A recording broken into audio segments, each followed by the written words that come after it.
श्री जगदीश प्रसाद गुप्ता छत्तीसगढ़ शासन में chief engineer के पद से रिटायर होने के बाद श्री द्वारिका महाराज स्मृति न्यास के तत्वाधान में श्री द्वारकाधीश एवं बागेश्वर महादेव मंदिर का वर्ष 2005 में अपने पुत्रों इंजीनियर कुंजन गुप्ता एवं इंजीनियर भुवन गुप्ता के सहयोग से अवंती विहार रायपुर छत्तीसगढ़ में निर्माण करवाया। श्रीमद् भागवत कथा, राम कथा, गीता तत्व, वेदांत आदि के तात्पर्य को व्यासपीठ से कहने के कारण संतों द्वारा इन्हें आचार्य श्री जगदीश भी कहा जाता है। अपना संपूर्ण जीवन परमात्मा की सेवा में दिया। उन्होंने परमात्मा भगवान श्री द्वारिकाधीश के दिव्य गुणों और कर्मों को लेकर अभी तक 15 ग्रंथ लिखे हैं, जिन ग्रंथों को भारतवर्ष के जगत गुरु और महापुरुष संतों के द्वारा आशीर्वाद प्राप्त हुआ है। उनके ग्रंथ श्वेताश्वत रूपनिषद, सरलतम बोध के प्रथम विचार, जीवात्मा और प्रकृति के शासक, परमात्मा का उद्बोधन सुन रहे हैं आप। श्वेताश्वत रूपनिषद, सरलतम बोध का उद्बोधन सुन रहे हैं आप। इस प्रकार से इस चीज को लिया गया तो ये बन गई जो है शरीर बन गया नीचे करणी और मंत्र बन गया ऊपर करणी, एक प्रकार का यंत्र बन गया। और प्रणव रूपी मंत्र के द्वारा आप जो ध्यान किया मैंने उसका ध्यान अभ्यास, ध्यान निर्मथन अभ्यासात अब मंथन करिए, रगड़ते चले जाइए। आपका आनंद से जितनी देर चाहे हाथ को ऐसा गोद में रख के बैठ जाइए, मुद्रा ये बन गई। और नासा छिद्रों के नीचे यहां पर जो है आप ध्यान कर लीजिए। बस ध्यान लग गया परमात्मा का, शंख गदा पद वाला, बंसरी वाला, जो भी आपका ध्यान करने का तरीका है। और उसके बाद वो सब मिला गया, केवल भगवान की मुस्कुराहट हृदयाकाश में रह गई। और वो मुस्कुराहट का जो है अनुभव, आप मुस्कुराते रहे, आप कहीं कुछ नहीं है, केवल भगवान का सुस्मित, भगवान की मुस्कान है, मुस्कान, और कहीं कुछ नहीं, बस हृदयाकाश खिल गया।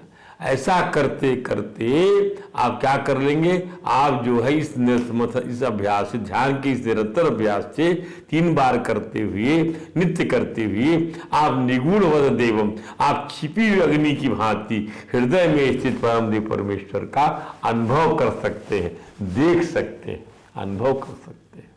ध्यान दीजिए, इसलिए मंदिर का दर्शन आदि करने के लिए बताया जाता है। पर ये साधन नहीं करेंगे तो कैसे बनेगा। तो बड़ा प्यारा मंत्र है ये, क्या कि वन्ने यथा, वन्य मन अग्नि, वन्ने यथा योनि गताशमूर्ते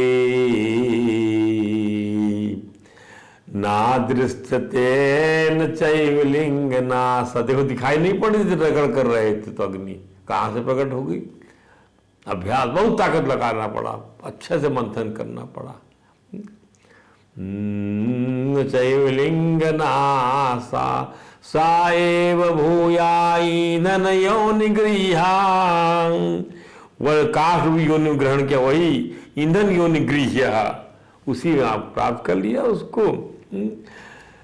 तथा तदुभयम वही प्रणवे, दोनों जीवात्मा आत्मा का अनुभव आप कर लेंगे, दोनों का ही। तो कब कैसे, स्वदेहम अरणीम कृत्वा, आपका शरीर काठी बोलते हैं, काठी है, लकड़ी है ये शरीर।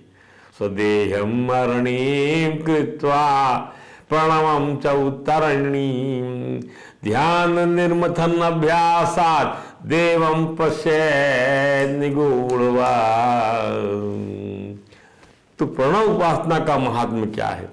श्री भगवद गीता में हो, अन्य उपनिषद हो, कठोपनिषद हो, प्रश्नोपनिषद हो, श्रीमद् भागवत हो, मुंडकोपनिषद हो, परमात्मा के साक्षात्कार के लिए, अंतःकरण में उसकी अपरोक्ष अनुभूति के लिए आ उ मा, इन 3 मात्राओं से युक्त प्रणव की जाप का मन ही मन जाप करने के लिए परमहंसों का आदेश है।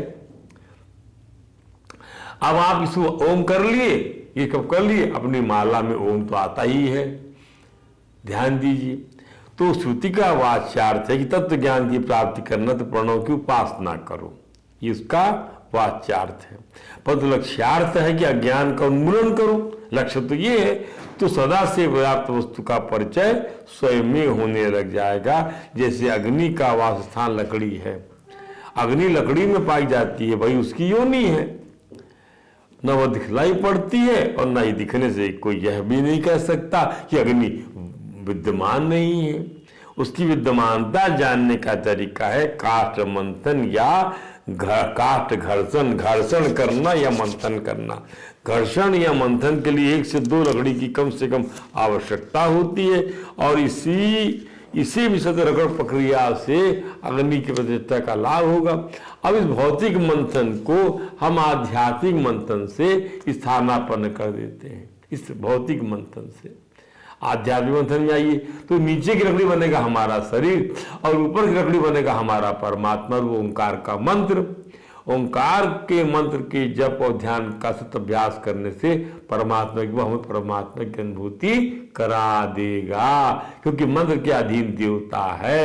ओंकार मंत्र स्वयं परमात्मा के लिए कहा गया है, अतः प्राप्ति परमात्मा की होगी। भगवान श्री सुखदेव ने प्रिय मीरमान महाराज परीक्षित से कहा क्या, तवापे तरहि कौरव्या सप्ताहम जीवतावधि। हे राजन, हे परीक्षित, तुम्हारे जीवन के अभी 7 दिन बचे हुए, 1 सप्ताह बचा तुम्हारा जीवन। उपकल्पये तत्सर्वम तावत यस्सांप्रदायिकम। अतः इस बीच में तुम अपने परम कल्याण के लिए, अपने संप्राय के लिए कुछ करना चाहिए, वह सब कर लो। तो सर्वम कल्पये, कर लो। परमहंस सुखदेव जी ने उन्हें वही करने के लिए कहा जो श्वेताश्वतर उपनिषद की बीजनाधीन श्रुति का संदेश है। ध्यान दीजिए, क्या वही स्वदेवरणीम कृत्वा पड़ोचा उत्तरी अरणीम। ध्यान अभ्यासात पश्चित दीवम निगूढ़वत। जैसे हम अग्नि को प्रकट कर लेते हैं रगड़ करने से, वैसे ही हम शरीर और मंत्र के साथ में, शरीर के द्वारा, शरीर की इंद्रियों के द्वारा, शरीर के द्वारा, मन के द्वारा, बुद्धि के द्वारा, चित्त के द्वारा, सबके द्वारा हम जो है मंत्र का जाप करके, उसका भगवान का ध्यान करके, उस मंत्र का ध्यान करके, मंत्र का देवता का ध्यान करके हम परमात्मा को और आत्मा को समझ सकते हैं। अब भागवत में भगवान सुखदेव ने यही समझाया राजन को, देखो राजन, आखिरी समय आ जाने पर तुमको घबराना नहीं है। अंत काले तो पूर्व जागते गत छिंद्यात असंग शस्त्रेण स्पृहाम देहि अनुयीचतम। अरे असंग भाव से त्याग दो सब चीजों को। ना एक तुम्हारा इससे कोई, ये सब देह का संबंध है, देह का संबंध यहीं समाप्त हो रहा है। संबंध जितने भी संबंध है सब यहीं समाप्त हो रहे हैं। देह के भौतिक संबंध जितने भी हैं, पार्थिव संबंध जितने भी हैं, सब यहीं समाप्त हो रहे हैं। इसको कहते असंग बात हो जाए, ये असंग हो गए। आप जो संग थे असंग हो गए। कब? जब म्रियमाण। घबराइए नहीं, घबराइए। वैराग रूपी सत्य से अथवा आसक्ति रहित व्यवहार से शरीर और उसे संबंध रखने वालों के प्रति ममता का उन्मूलन कर डालिए। विद्यात संग प्रियाम देहनुयीचतम गृहा प्रोजितो धीरा पुण्यतीर्थ जला प्लुताम। गृह से और वह निर्माण धीरे वजह देता पवित्र तीर्थ की जल से स्नान सर्वांग आचमन कर सब पूरा छिड़क ले। कई बार क्या होता है, स्नान बाद में कराया जाता है, उसी समय थोड़ा सा चिंतन तो कर ही देना चाहिए। एकांत स्थान में विधिपूर्वक आसन लगाकर बैठ जाए। गृहार प्रवृत्तो धीरा पुण्य जलाप्लुता शुचौ विभक्त आसीनो विधि वत कल्पितासने बैठ जाए। और अभ्यसेत मनसा सुतपसेत त्रिवृत्त ब्रह्माक्षरम ब्रह्मो ओम हरि ओम कृष्ण राम शिव। ऐसा कर ले लगे। मनो यक्षेद श्वासु परम बीजम अभिस्मरण। मन की मात्राओं से युक्त ब्रह्म बीज मैंने प्रणव का एक क्षण भी विलुप्त बिना जाप करे और जित श्वास और वही मन को शांत रखे। तो श्वेताश्वतरोपनिषद की श्रुति का भी यही कहना है कि ओंकार का वाणी द्वारा जप करते हुए मन से उसकी अर्थ स्वरूप परमात्मा का चिंतन करो। क्या अर्थ है? इस प्रकार इस ध्यान रूप मंथन के अभ्यास से साधक को काष्ठ में छिपी हुई अग्नि की भांति अपने हृदय में छुपे हुए परमेश्वर की अनुभूति हो जाएगी। अभ्यास की प्रक्रिया साधारण योग सम्मत होनी चाहिए। इसमें बुद्धि रूपी सारथी की सहायता से मन के द्वारा इंद्रियों को और उनके विषयों से हटाते हुए कर्म की वासनाओं से चंचल हुए मन को विचार के द्वारा रोक कर भगवान के मंगलमय रूप में लगाना है। ध्यान दीजिए, योग सम्मत ध्यान से यही अभिप्राय है। तो दूसरे शब्दों में चित्त को स्थिर बनाना ही ध्यान योग का अभ्यास करना है। स्थिर चित्त से भगवान के श्री विग्रह में से किसी एक अंग का ध्यान करते करते, परमात्मा के एक ही अंग का ध्यान करते करते, अभी जैसे हमने बताया सब ध्यान हम लगा, शंख लाया, चक्र लाया, गदा, बंस, सब कुछ, और उसके भगवान की मुस्कुराहट भर मुस्कुराहट की अनुभूति रह गई। ध्यान दीजिए, ये ध्यान करती प्रजांगनाओं सरी का ब्रह्म ज्ञानी कोई नहीं हुआ। अभी मैं गोपी गीत जब पढ़ रहा था तो उसमें इतने सुंदर भाव आते हैं। अटसियद भवान आनिकाननम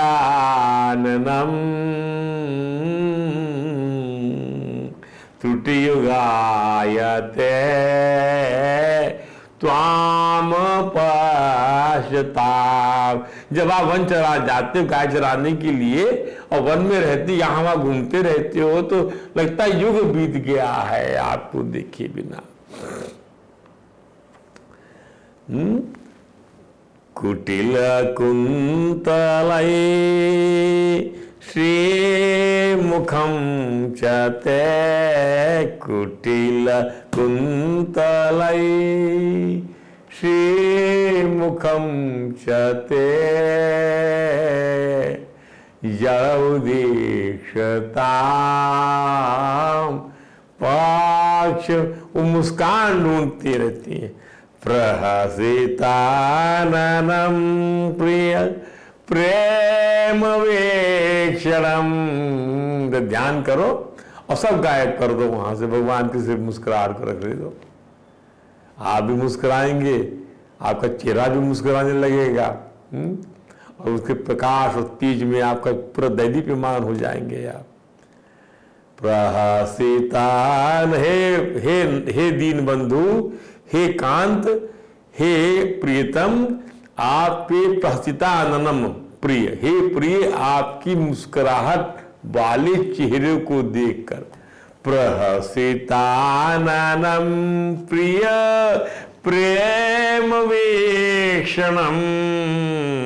जब नजरों से, दृष्टि से आप देखते हो ऐसे करके, किसको देख रहे हैं?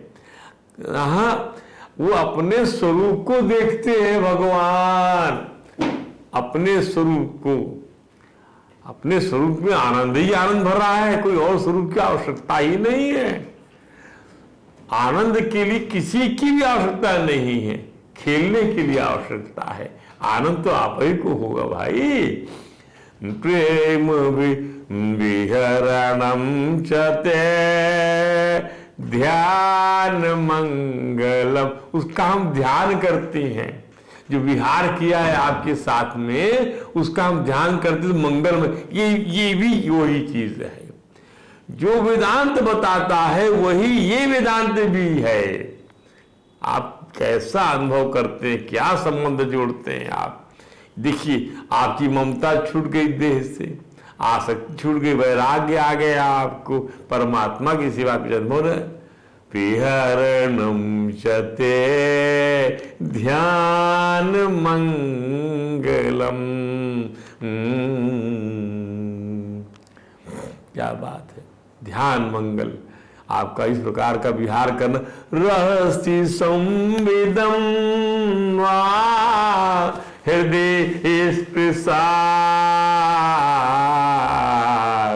कुहक न मना शोभयन्त्या।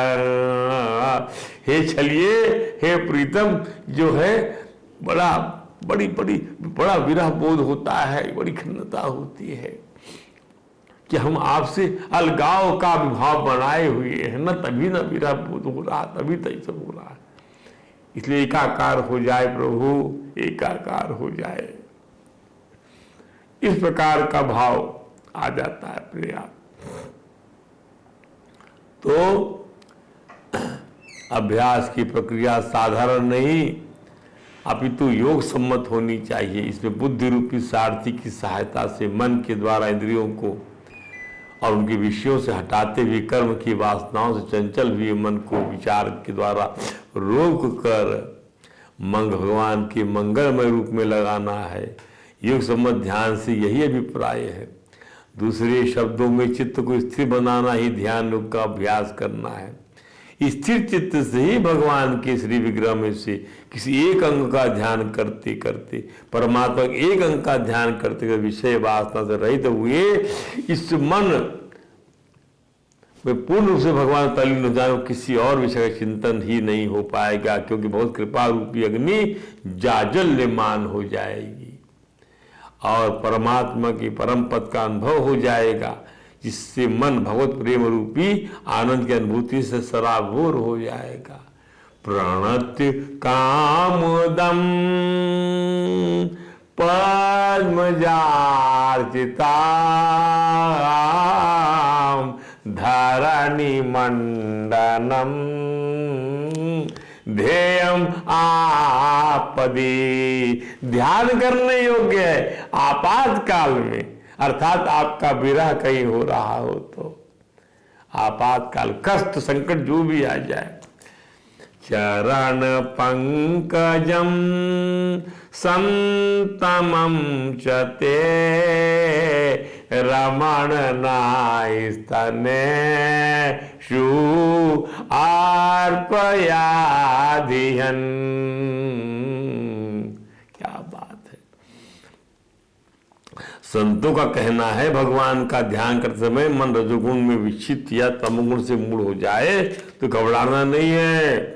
धैर्य के साथ योग धारणा के द्वारा मन को वश में करना है, क्योंकि धारणा उन दोनों गुणों के दोषों को मिटा देती है। योग धारणा धैर्य के साथ धारणा स्थिर हो जाने पर जब योगी अपने परम मंगलमय आश्रय श्री भगवान को देखता है तब उससे तुरंत ही भक्ति योग की प्राप्ति हो जाती है। श्रुति का इस सत्य को उजागर करते हुए आगे कहना क्या है। तिलेषु तैलम ददनीव सर्पीयापः श्रौतसरणीषु चाग्निः एवमात्मा आत्मने गृह्यते सौ सत्येनेनं तपसा यो अनुपश्यति सर्वव्यापिनमात्मानं क्षीरे सर्पिरीवार्पितम् आदिविद्या तपो मूलम तद ब्रह्मोपनिषद परम तद ब्रह्मो। अब ये जो है यहाँ पर उपनिषद का यह अध्याय समाप्त हो रहा है।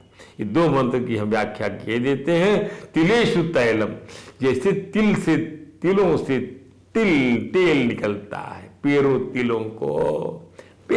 तिलों को तेल निकलेगा। ध्यान का अभ्यास करो, आत्मा परमात्मा का अनुभव होगा। अग्नि रगड़ करो, दो ईंधनों के बीच में, शरीर का मंत्र से रगड़ करो प्रणव के साथ में।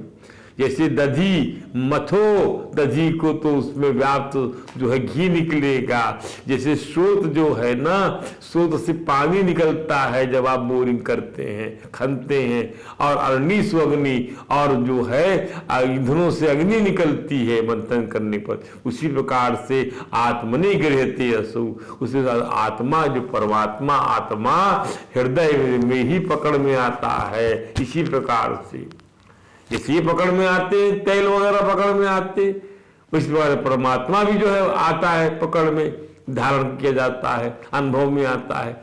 ये थोड़ी व्यर्थ जाता है। जब आपका पीरने से तिल जो है तेल देता है, ध्यान दीजिए, लकड़ी अग्नि देती है, स्रोत जल देता है, तो हमारा जो है अंतःकरण भी जो है मंत्र के ध्यान और निर्भर से हमें परमात्मा का अनुभव कराता है, अनुभव परमात्मा का अनुभव देता है, उससे हमको तद्रूप कराता है। सत्य नीनम तपसा, और सत्य से एवं आत्मा आत्मा अंतःकरण में सत्य से, तप से इसको आप अनुभव कर सकते। सत्य और तप ये वही चीज है। सत्य और तप क्या है? सत्य और तप वो गुण है जो हमेशा ही आपको आपके साथ रहते, सत्वगुण की परम अवस्था में। ये जो है सत्य और तप, क्योंकि सब जगह जो है घी व्याप्त है ना दूध में, है कि नहीं? क्षीरे सर्वे अर्पितम सर्वव्यापिनम आत्मानम। ये सब जगह व्यापक परमात्मा उसी प्रकार से व्याप्त है जैसे दूध में घी व्याप्त है। और आत्मविद्या तपो मूलम, और आत्मविद्या तपो मूलम का अर्थ क्या हुआ? जिसे आत्मविद्या तप से जाना जा सकता है। ये इसका वाच्यार्थ। अब थोड़ा इसके और विवेचना कर ले। तिलेषु तैलम, तिलों को देखकर उसके भीतर भरे हुए तेल का पता नहीं चलता। ये लीजिए तिल, कहाँ लगता है तेल भरा हुआ इसके अंदर में, लेकिन तिलों का तेल तो तभी दिखता है उसमें आग में तपाया जाता है, कुल्हू में पेरा जाता है। माने तिलों को पीड़ा दी जाती, साधना करो, पीड़ा दो अपने आप शरीर को, पीड़ा दो।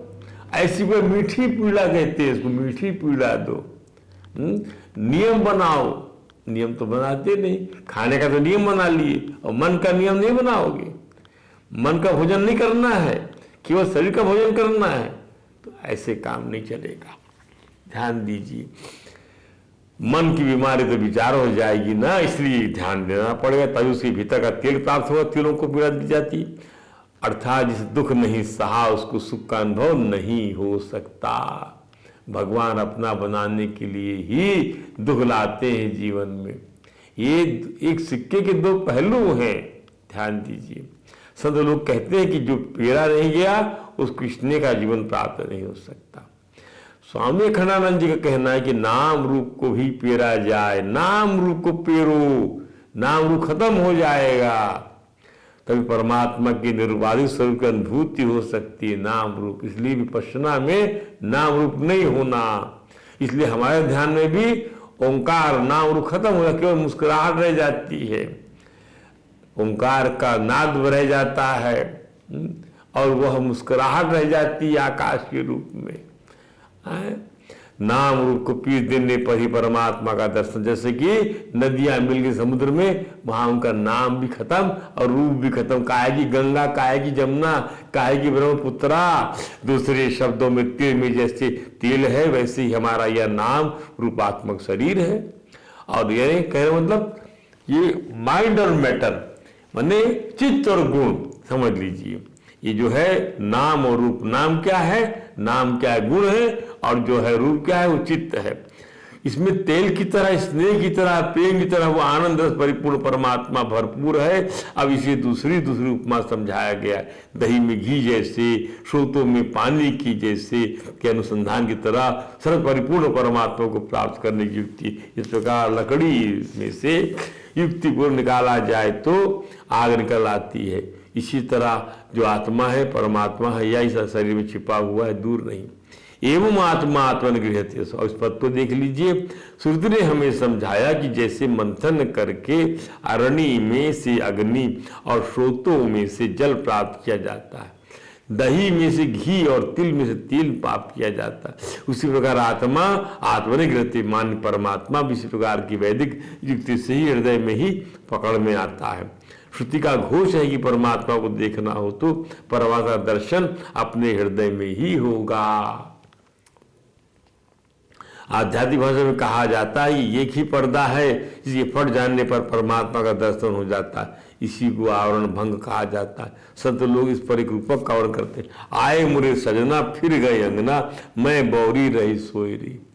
अर्थात जो है मेरे पास ही थे मेरे प्रभु और मैं ही नहीं जान पाई। परमात्मा नित्य हमारे हृदय में अवस्थित है, परंतु जीव उस पर पानी पगली के समान है, उसका अनुभव ही नहीं कर पाता और माया की नींद उसे हृदय स्थित परमात्मा में अवस्थित नहीं होने देती। माया की नींद ही वह पर्दा है, वारण इसको हटाना आवश्यक है। इसको फाड़ने के लिए श्रुति दो युक्ति बताती है और ये दो युक्तियों के बारे में हम आपको सत्येन और तपसा के बारे में आपको कल बताएंगे। आज हम यहीं पर प्रवचन को विश्राम देते हैं।